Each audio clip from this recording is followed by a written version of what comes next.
Guys ये देखें ये सुभान ने मेरे लिए ना ये किया है, डेकोरेट किया है और हैप्पी बर्थडे लिखा है, उल्टा नजर आ रहा है टिकटॉक कैमरा में, और उसने मेरे लिए फूल लगाए हैं और ये देखें गाइस ये मेरी पिक्चर्स, ये जब मैं छोटी थी ना तो मैं ऐसी होती थी, ये देखें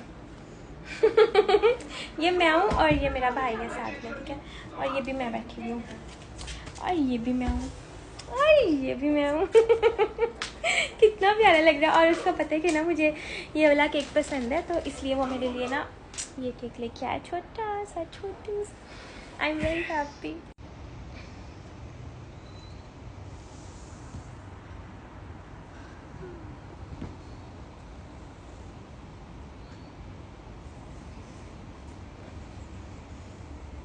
ओए ओए बेडशीट ना चला देना।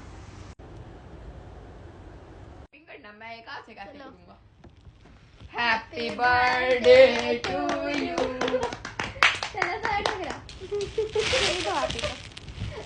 चलो काटो। केक काटना था पहले, मैंने भूख मार दी यार। नहीं पहले फूक मारते हैं और साथ ही छुरी भी चलाते हैं। चलो अच्छा दू आपके को भी खिला।